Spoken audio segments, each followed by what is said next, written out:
అందరికీ నమస్కారాలు. మన జిల్లా వాసి నిరంతరం కూడా మన జిల్లాలో తలుచుకునేటువంటి మహోన్నత వ్యక్తి, మానవతావాది, మనసున్న మహారాజు, కీర్తిశేషులు శ్రీ పొట్టి శ్రీరాములు గారి ఆత్మార్పణ దినోత్సవం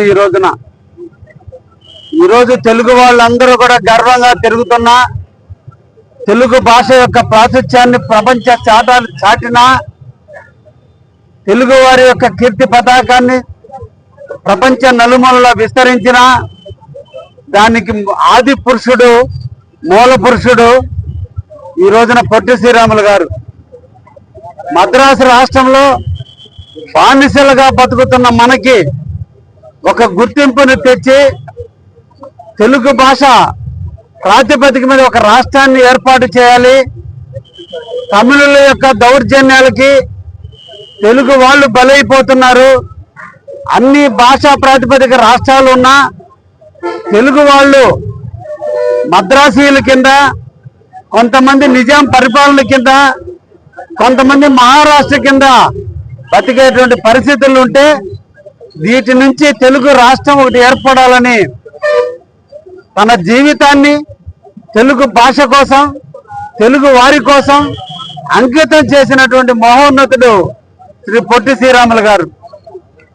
1952 సంవత్సరం అక్టోబర్ 19వ తేదీన ఎవరు సహకరించకపోయినా ఆంధ్ర రాష్ట్ర అవతరణ కోసం ఆనాటి ముఖ్యమంత్రిగా పనిచేసిన రాజాజీ గారు, తమిళియన్ అయినటువంటి వ్యక్తి, ఎక్కడ రోడ్డు పక్కన కూడా ఆమరణ నిరాహారదీక్ష చేయడానికి సహకరించకపోయినా తన మిత్రుడైన సాధు సుబ్రహ్మణ్యం ఇంటిలో ఆమరణ నిరాహారదీక్షకు పూనుకొని 58 రోజుల పాటు పచ్చి మంచినీళ్ళు కూడా తాగకుండా తన శరీరాన్ని తెలుగు వారికి అంకితం చేసి తెలుగు రాష్ట్రం కోసం తన ఆత్మ తర్పణ చేసుకున్నాడు.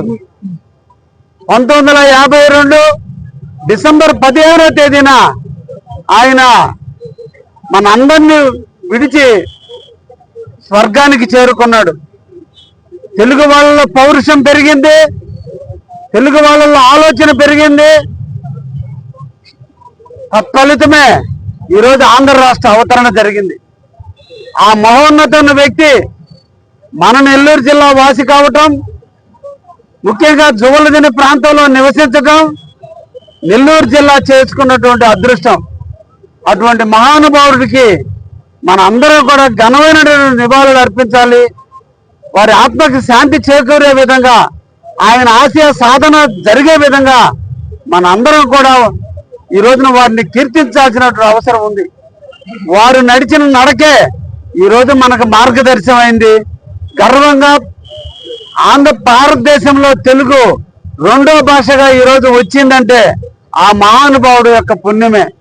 అందుకే వారికి ఘనమైన నివాళులు అర్పిస్తూ ఈ రోజున మధ్యాహ్నం 12:30 గంటలకి వారు జన్మించినటువంటి, వారు నివసించినటువంటి జువల్దిని ప్రాంతంలో నేను మన జిల్లా మంత్రివర్యులైనటువంటి శ్రీ పొంగూరు నారాయణ గారు ఆయన యొక్క గృహానికి వెళ్ళి ఆ లైబ్రరీని సందర్శించి ఆయనకి అక్కడగా ఘనమైన నివాళులు అర్పించాలని కూడా అనుకున్నాం. ఈ సందర్భంగా వారికి ఘనమైనటువంటి నివాళులు అర్పిస్తూ జోహార్ పొట్టి శ్రీరాములు గారు, జోహార్ పొట్టి శ్రీరాములు గారు, జోహార్ పొట్టి శ్రీరాములు గారు.